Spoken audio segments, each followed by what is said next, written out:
অন্নপূর্ণা যোজনায় বহু মহিলার অ্যাকাউন্টে এখনো টাকা না পৌঁছানোর কারণ নিয়ে সরব হলেন বোলপুর সাংগঠনিক জেলার বিজেপি সভাপতি শ্যামাপদ মণ্ডল।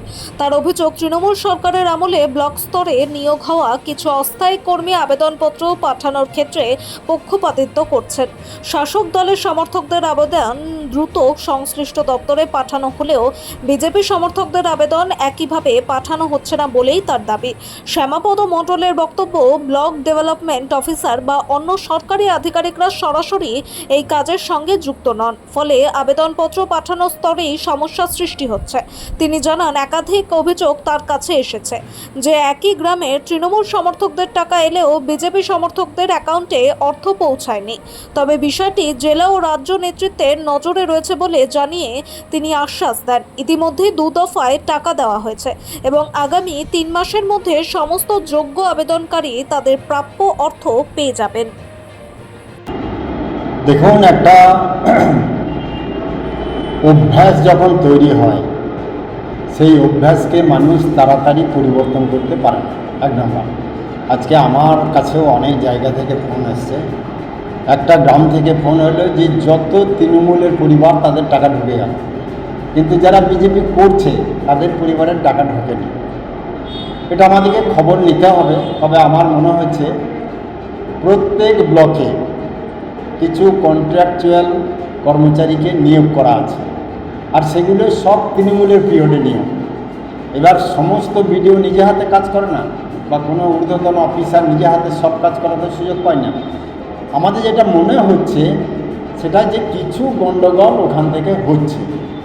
কেউ বলছে আমি প্রথম দিনে আমি ফর্ম ফিল আপ করেছি, আমার টাকাটা ঢুকলো না, 10 দিন আগে ফর্ম ফিল আপ করে তারটা ঢুকে গেল। তার মানে সেখানে যেটা সিস্টেমে পাঠানো, সেই সিস্টেমে পাঠানোতে কিছু গণ্ডগোল।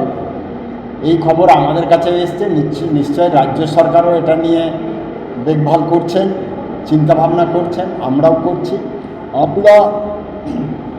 আমার বোলপুর সাংগঠনিক জেলার যে কটা বিডিও অফিস আছে এবং এসডিও ডিএম যারা আছে তাদের সঙ্গে এটা নিয়ে অবশ্যই আলোচনা করব।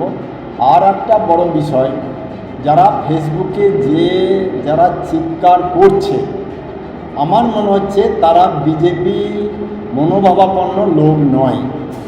আরে 15 বছর ধরে তোমরা এইখানে ক্ষতিগ্রস্ত হলে, 15 বছর ধরে তোমরা কোনো সুযোগ সুবিধা পেলে না, আর সরকার 1 মাসের মধ্যে তোমাদের সুযোগের জায়গায় দাঁড় করিয়ে দিল।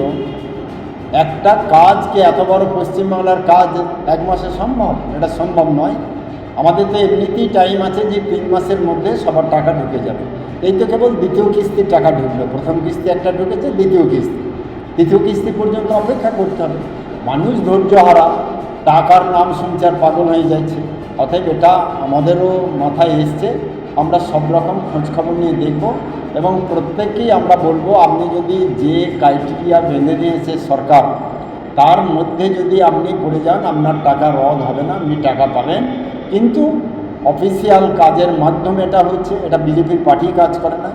অতএব অফিসিয়াল কোন অফিসার কোন অফিসে কীভাবে কাজ হচ্ছে এটাও আমরা বলতে পারবো না। আমরা এবারে নিশ্চয়ই খোঁজ খবর নিয়ে কথা বলবো এবং তুরন্ত লাস্ট 3 মাসের মধ্যে যে ফেজ, সেই ফাজে যাতে সবাই পায় তার আমরা ব্যবস্থা করার জন্য সচেষ্ট হব।